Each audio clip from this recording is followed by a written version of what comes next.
People that came into this country unchecked, uncontrolled, unvetted, uninvited by the American people. Now that absolute fire hose of xenophobic bullshit would be hard to hear from anyone, let alone Stephen Miller, who looks like what would happen if Caillou smoked 2 packs a day for 1,000 years. He looks like a Funko Pop of Lex Luthor, except his eyes are somehow more lifeless.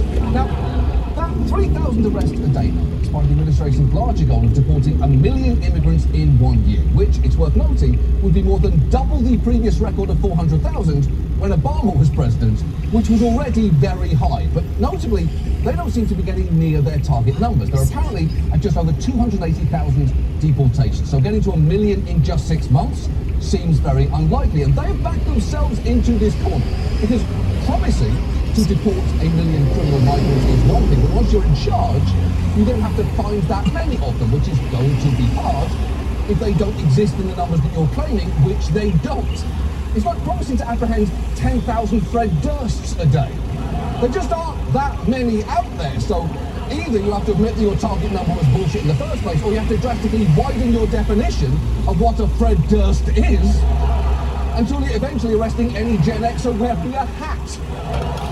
But instead of conceding their numbers were inflated, the administration is trying to drive up arrests at all costs. Not only has Miller told ICE agents to target Home Depots and 7-Elevens, he's giving them a lot of extra help. ICE has rapidly deputised a record number of local police to function as deportation agents. They pulled in Border Patrol as well as the National Guard, at least 25% of the DEA, up to 80% of the Bureau of Alcohol, Tobaccos and Firearms, and even members of the US Postal Inspection Service. And this cross-agency collaboration is why, at the site of a raid like this one at a nightclub in Colorado, you can see personnel wearing gear with logos from the DEA, FBI, postal inspectors, FBI again, ICE's enforcement and removal operations, and the IRS. And for what it's worth, I can't imagine the postal inspectors love getting thrown onto the 3 a.m. shift, nor can I imagine it's much fun to turn up at the club and end up getting arrested by the mayor. And this mass reallocation of resources means other crimes are going less police. And the FBI, for instance, agents have been told to scale up immigration enforcement and deprioritise white-collar cases. And even within ICE, their Homeland Security Investigations Unit, which usually focuses on major offences like cybercrime and drug trafficking, has been redeployed onto lower-level immigration cases.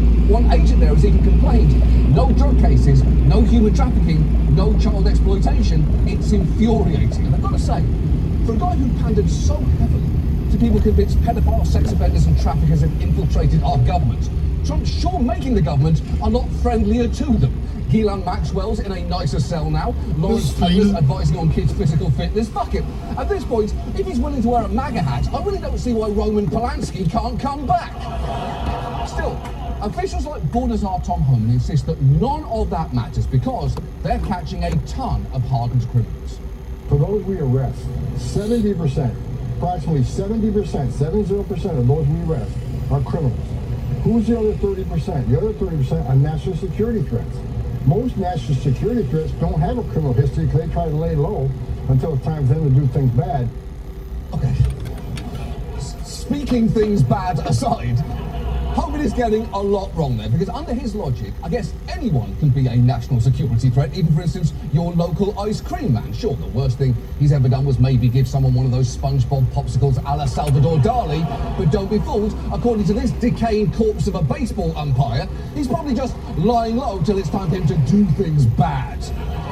But also, Homan's numbers there are nowhere near ICE's own data, because it turns out only around 40% of those arrested by ICE had any criminal convictions, which can include things like traffic infractions, and just 7% were convicted of any sort of violent crime. In fact, as of the end of June, people with only civil immigration violations, no criminal charges or convictions, made up the largest percentage of ICE arrests nationwide. And maybe the clearest sign that this is more about pushing up numbers than catching violent criminals on the run.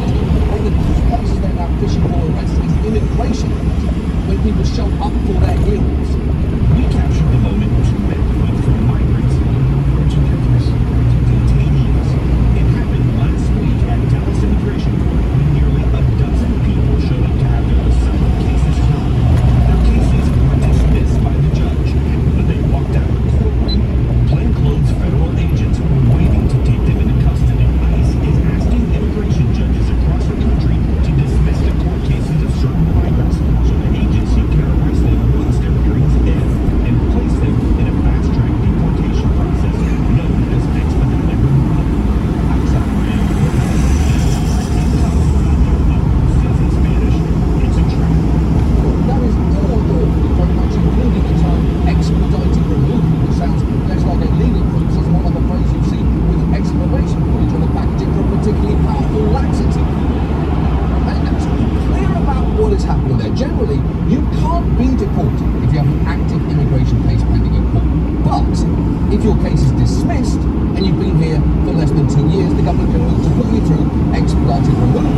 meaning you can be deported without any hearing at all. So, administration attorneys are asking for cases to be dismissed, and immigration judges, all of whom work for the DOJ, have been told to grant those requests. It is the laziest possible way to juice up your numbers, because you're targeting people who are going through the system the right way and targeting these people that you can immediately arrest and deport. Trump is also working to end programs that give temporary legal protection to certain immigrants from countries like Afghanistan, Haiti and Venezuela. By September, it's estimated these changes will cause nearly 1 million people who've been vetted and given permission to live and work here to lose those protections and become at risk for deportation. But obviously the most visible aspect of this surge in enforcement has been those raids that you've seen on TV. A term, by the way, that Tom Homan does not care for. Well, I don't like the term raid because when we go out there, it's a targeted enforcement operation. We know who we're looking for, and we have repeated operations, operational sheets at every arrest. You say, here's someone to go arrest, here's what I think I'm going to find, here's his immigration history, here's his criminal history. We're not going around the streets looking for people different. That's your targeted enforcement operation. Well, that's reassuring. I'm glad that Homan was not just arresting people different from him, because that'd be bad news for anyone who doesn't sound like John C. Reilly being actively dragged.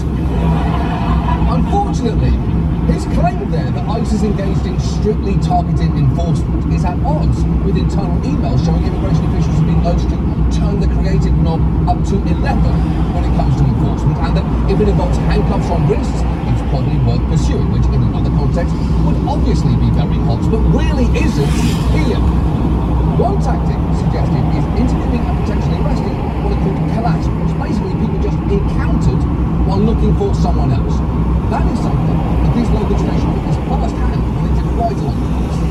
These ICE agents did a report almost 15 January that spotted this man meeting up with a painting crew on his way to the work site. This guy's been out since before that, so just trying to figure out what's going on with him. He was arrested, also without a prior criminal record, and now sits in a holding facility in New Orleans. Yeah, that is absurd for many reasons, including that eyeballing should never be a pretext for arrest, unless, that is, you're a tarsier, the nocturnal Asian primate that always looks like you just caught it cheating on its wife. There should probably be consequences for eyeballing someone like that. So clearly, enforcement is nowhere near as targeted as this administration likes to claim. But the scary thing is, it doesn't have to be. And it's worth taking a minute to talk about the rules governing these arrests, which are a lot looser than you might think. When ICE sets out to arrest someone, they don't need a criminal arrest warrant, which is issued by judges. They can just do it with an administrative warrant, which can be signed off on by an agency staffer. Those don't entitle ICE to go into someone's home, but they don't have to tell you that. Officers can also just stop and question people on the street, and as Homan will tell you, they don't need much justification for that. They just need the totality of the circumstances, right? They just got through the observation, get articulable facts based on their location, their occupation, their physical appearance, their actions. But agents are trained. What they need to detain somebody temporarily and question them is not probable cause, it's reasonable suspicion. Setting aside that stumbling over the word articulable is objectively very funny, reasonable suspicion is a low bar. I have reasonable suspicion to believe that Tom Homan was doing that interview on about 12 Tylenol PMs, but that is different from me having proof, isn't it? And I should note, the administration is currently fighting a court's ban on them stopping people based solely on their ethnicity, language, occupation, or presence at a particular location. And it's unclear if that will ultimately be allowed. But other things the administration is doing that sure feel like they're breaking the law often aren't. Take the dystopian visuals of agents wearing masks. It turns out no federal law forbids federal law enforcement personnel from wearing masks, so they can do it. But why are they? Well, the administration claims it's for their own protection, arguing early last month there'd been a 690% increase in assaults on agents from the year before, which does sound alarming, although you should know first, it turns out that meant there'd been a total of 79 assaults at that point, up from 10 the previous year. But also, they seem to be applying the word assault very loosely. Here's Kristi Noem defining what she sees as violence against federal agents in extremely broad terms. And I will tell you that violence is anything that threatens them and their safety. So it is doxing them, it's videotaping them, where they're at when they're out on operations, encouraging other people to come and to throw things, rocks, bottles, we've seen Molotov cocktails thrown at them. Wow, that is quite an escalation. From videotaping to Molotov cocktail. Those aren't remotely the same thing. I know that because one of those things is happening to me right now.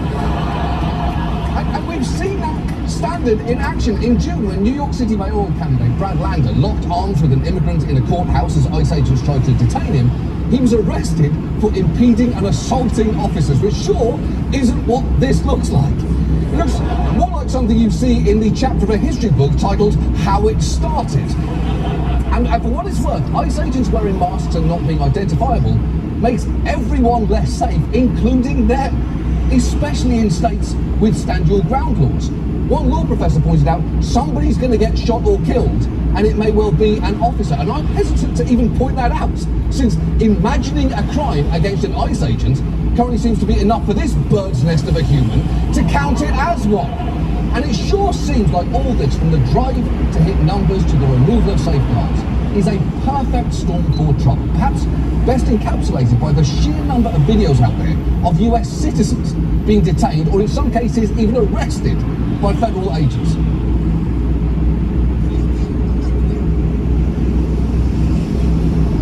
Rochester, Tuesday. What's your name?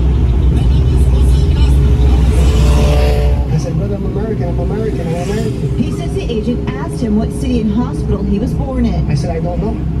I said, I don't know. And because I didn't know, he threw me to the beach and twisted my arm. This was the moment Border Patrol and Florida Highway Patrol officers detained a U.S. citizen while conducting immigration enforcement. I got rights to talk, bro. I go right here. I do.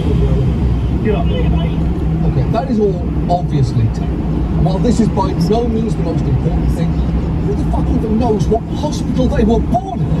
I mean, I do happen to know mine, Her Majesty's Royal Cummerbunch Hospital for Children and Paisley Adults, but that's only because I lived there until I was 30. But it's also pretty difficult to hear Tom Homan say people aren't targeted based on their race when you see an officer tell an American citizen who happens to be a Spanish-speaking brown guy on his way to a landscaping job, say, you got no rights here, you're an illegal.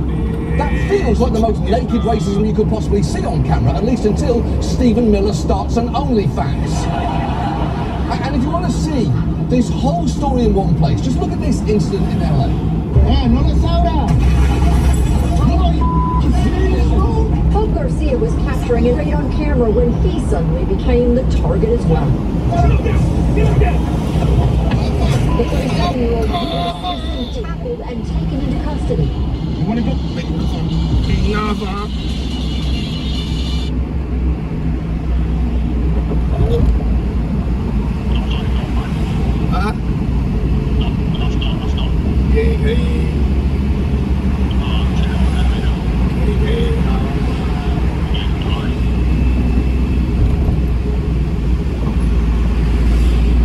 You got it. He says he was first taken to a holding area at Dodger Stadium where he heard the agents boasting about how many people they had grabbed. Like, how many bodies did you guys catch today?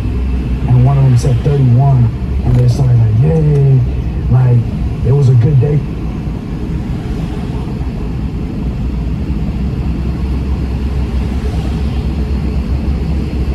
For an agent, but only later the narrative started switching because the video was out. Yeah, he's actually seeking damages over that incident, and I should say, we contacted DHS, and they maintain he assaulted and verbally harassed a Border Patrol agent, only one of which is even a crime, and neither of which they've charged him with. Also, while DHS ignored most of our questions, when we asked about that Darth Vader video, they said, not to spoil the plot, but as any Star Wars fan knows, Darth Vader is also Anakin Skywalker. I don't think DHS needs to regale the American public on the heroism of Skywalker.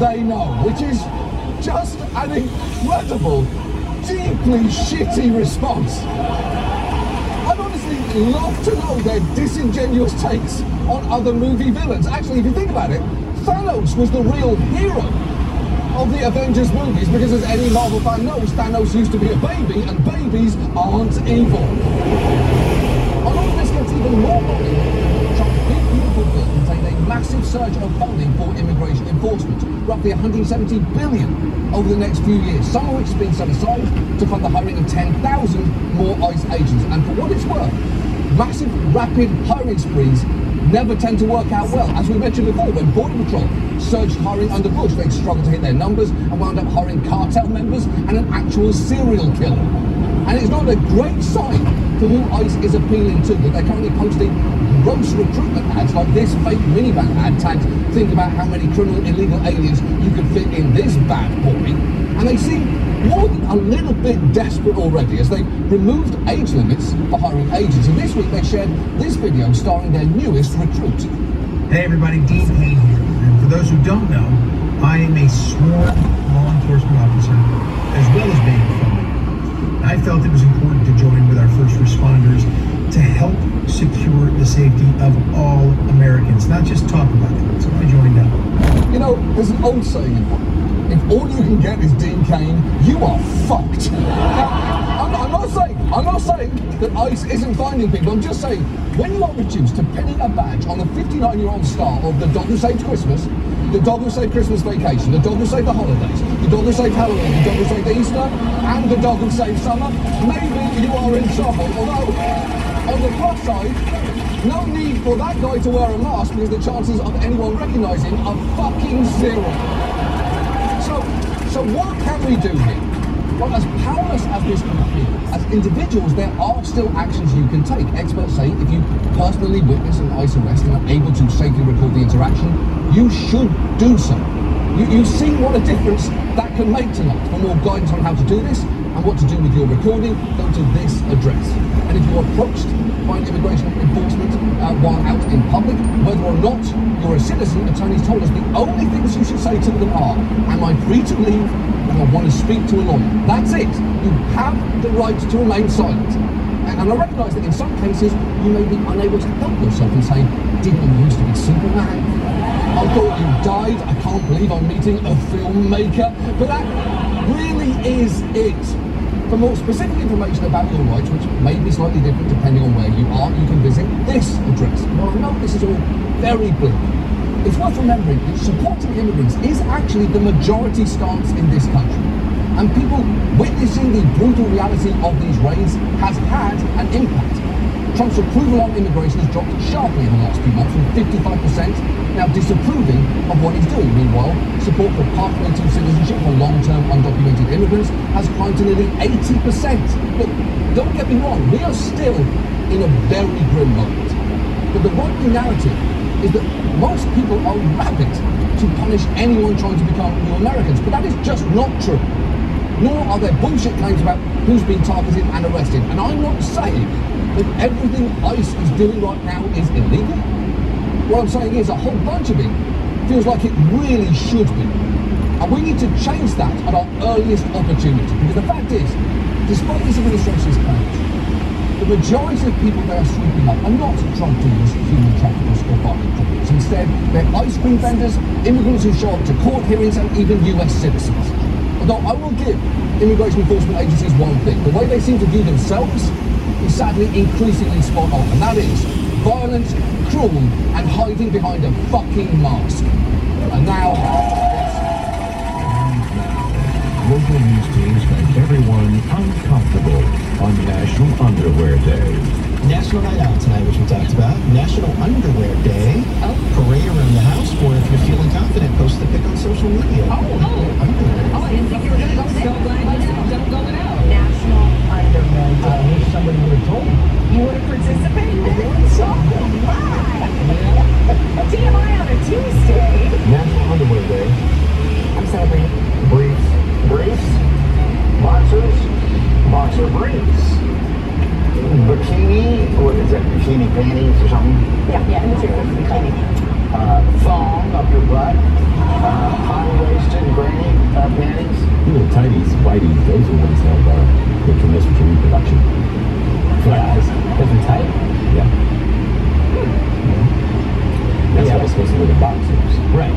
What about the boxers? Some people can't go to boxers because, you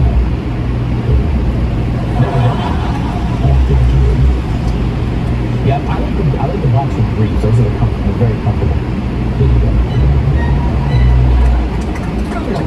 Finally tonight, a quick word about Chuck Schumer, whose time on Earth seems to be represented by how far down his nose his glasses are. Schumer is the leading Democrat in the Senate, which frankly isn't ideal, given how weak his responses to the Trump administration have been so far. For instance, when it would help hundreds of millions of dollars from universities, mainly to combat anti-Semitism, Schumer went on TV to proudly announce Democrats' counterpunch. So we sent him a very strong letter just the other day, asking 8 very strong questions about why this isn't just a continue streak. You'll let us know if you get a response to that letter. Yeah, I mean, it's not ideal when you're getting dumped on by a CNN anchor. I do love the way he said we sent him a very strong letter, as if that is literally anything. He might as well have said we had a gerbil fart in an envelope and hand-delivered it to Trump's childhood neighbour. Either way, you are not getting through to him. But I actually want to talk less about Chuck Schumer himself and more about two of his favourite people, Joe and Eileen Bailey. They're a couple that throughout Schumer's career, he has talked about a lot. They're a middle-class couple in Massapequa, which is a suburb on Long Island. Joe and Eileen Bailey, this middle-class couple, they bought into Reagan Republicanism in 1980. Joe and Eileen are worried about losing their jobs or their friends' jobs. The Baileys really don't believe in trickle-down. They don't believe in a whole lot of government spending, but they believe in tax breaks for kids to go to college. He's an insurance adjuster and lives in the New York suburbs. By New York standards, he makes $50,000 a year. If he lived in the middle of the country, he'd make 40. Wife works in the medical office. She makes about 20. She might make 15 elsewhere. And you know, I have guided my political life through the Baileys. Okay, first, Joe, stop putting all their business out there. Joe makes $50,000 a year, Eileen makes 20. They own 2 cars, a Taurus and a Honda Odyssey, and they have sex 3 times a week. Joe usually initiates, but their therapist is encouraging Eileen to get more in touch with her sensual side and surprise Joe with some sexy lingerie when he gets home from insurance adjusting, which again pays him $50,000. But you heard him, the Baileys have guided Chuck Schumer's political life, which is a little weird given they don't exist. Seriously, he invented them. Schumer first introduced the world to the Baileys in his 2007 book, Positively American, Winning Back the Middle-Class Majority, One Family at a Time. In it, he mentions the Baileys an astonishing 265 times in 264 pages. But he'd apparently been talking about them for years before the book was published. One of his former spokespeople said he's always asking, what would the Baileys think? And to be fair, Schumer acknowledges that some may find this a little weird. You ask my staff, I've been talking about them, talking to the Baileys for 15 years. I have conversations with them. One of my staffers once said I had imaginary friends to the press. Got me in some trouble. But these people are real, and I respect them, and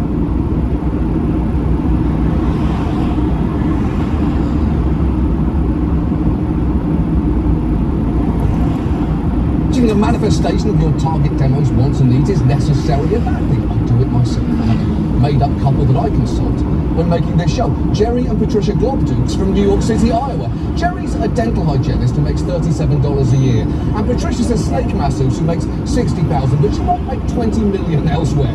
I love the Globdukes, and I fear them. Occasionally, my staff will say, should we make a show of fun about this? Not incredibly sad. Globdukes will shout, no, John, you need to do a 25-minute deep dive about corn, so I say, well, if that's what the Globdukes want, let's give it to them. But even if you can understand the potential utility of creating a prototypical voter in your head, this goes way beyond that, because Schumer's given the Baileys an unnecessarily detailed backstory. For instance, he said Joe takes up his cat and sings along with the on the occasional Islanders game. Okay. And when their daughter Megan, oh yeah, they've got kids by the way, told Eileen a friend was caught cheating on a quiz, Eileen was appalled because lying is not tolerated in the house ever. Also, Eileen apparently helps with the clothing drive at her church, and her father had a prostate cancer scare a few years ago. Again, this is a made-up family. None of these people exist. But wait, I'm still not done. Apparently Joe Bailey would never have a goatee. They watch Sex and the City and Desperate Housewives, though Joe pretends not to like either show. They think most baseball players probably take steroids, and if they were to ever go out to a Chinese restaurant, they would order Kung Pao chicken. That is a J.R.R. Tolkien level of gratuitous backstory, and I don't say that lightly. But the Baileys do seem to have a lot of sway over Schumer's politics, as he's brought them up when discussing everything from the 2008 financial crisis to cybersecurity, which he framed as protecting the security the Baileys feel when they go online to buy birthday presents. And to hear Schumer tell it, the Baileys' views can be complicated. The Baileys are not anti-immigration, but they are anti-illegal immigration. They really dislike the Enron executives who stole money. They are pro-choice.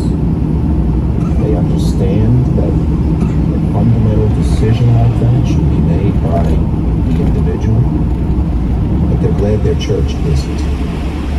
Really? Are you sure about that?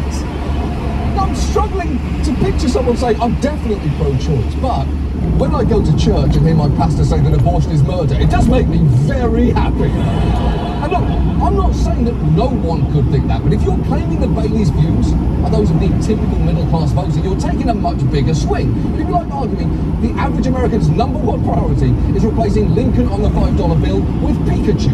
I'm not saying no one thinks that, and having seen it, I might even be one of them, but let's not pretend it's a mainstream belief.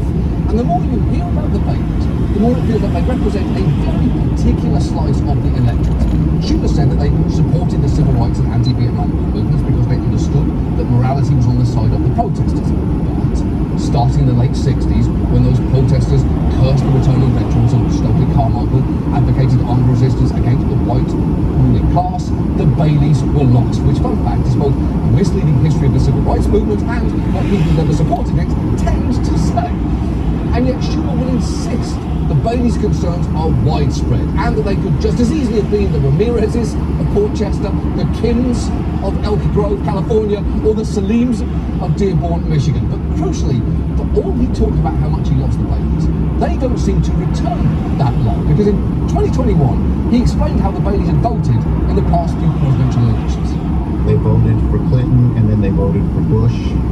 They're not a member of one party or another, they're independent. Did they vote for Donald Trump? Both of them did in 2016. Joe Bailey still did in 2020 with misgivings, but she didn't. Yeah.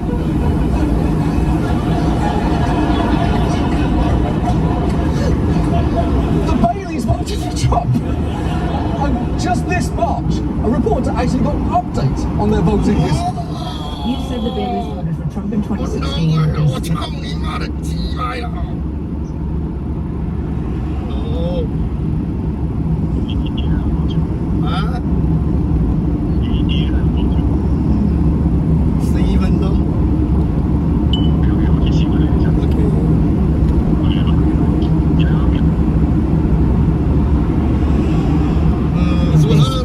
Trump Biden in 2020. I'm wondering who they voted for in 2020. Probably voted for Trump. But if you ask them why, I think they'd say a Buffalo crime. Okay, so to recap, of these 6 votes the Baileys had across the last 3 presidential elections, 5 went to Donald Trump, most recently because of crime, which, for what it's worth, was down in every category last year, with violent crime at its lowest rate in 20 years. They also think the civil rights movement went too far and aren't against immigration, just illegal immigration. And this is the couple who, in Chuck Schumer's own words, have guided his political life. And at this point, it might be worth asking, is that a good idea?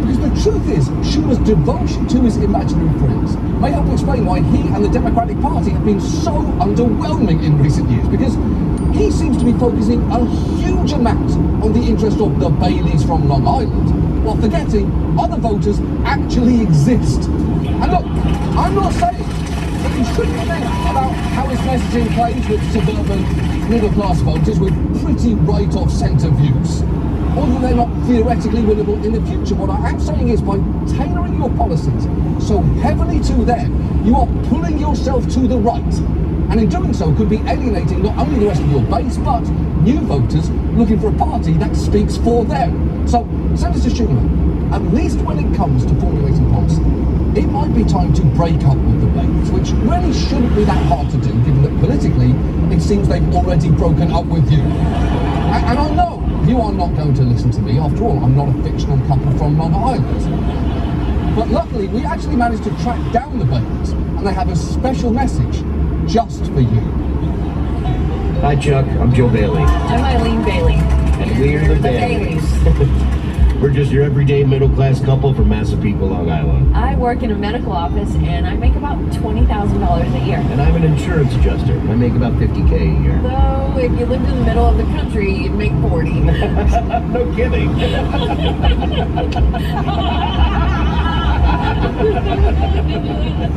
I don't know why 40 is such a funny thing to say. We wanted to talk to you, Chuck, because apparently you've spent your whole political career thinking about us. Which is a bit weird, and to be honest, a little creepy. You need to talk to some other people, because I know you think you can win us over, I mean us specifically, but I gotta tell you, there's no way that's happening. I voted for Trump in 2 of the last 3 elections. And I voted for Trump in all 3, though I had misgivings in 2020. The point is, Chuck, we're not who you seem to think we are. We're Republicans, Chuck. Yeah, super Republicans. I think they're putting litter boxes in schools. Every time a celebrity dies, I tweet, vaxxed.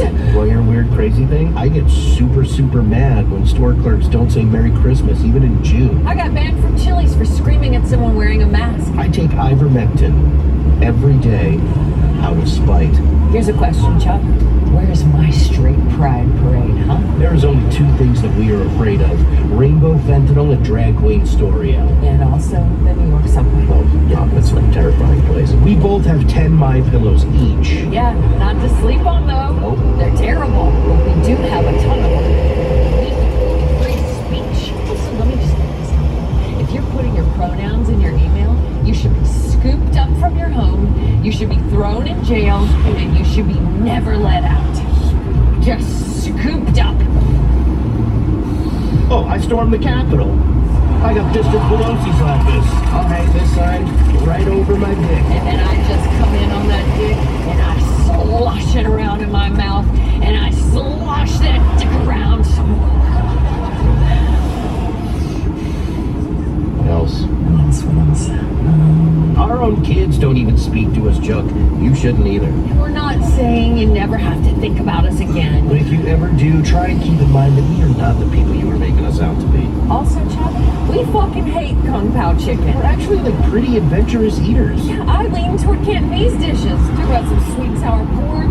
Talk about some rice. Talk about dumplings with the tang sauce. Right, I myself prefer Sichuan, Dan noodles, twice cooked pork. Mm-hmm. The point is, stop patronizing us, Chuck. We contain multitudes. Yeah, most of which fucking suck. So go make your political decisions by talking to a broader range of people, Chuck. Free yourselves of the Baileys. We'll miss you, Chuck. We really will. Yeah, but we'll always be here for you, pal. I mean, not really. We're fictional people, Chuck. We're in your head, you fucking weirdo. Bye! Well, that really turned me on. Do you want to get out of here? Big time. Fuck under that sign. That's our show. Thanks so much for watching. We'll see you next week. Good night. They're terrible. They're awful pillows. They're so lumpy. They're like. You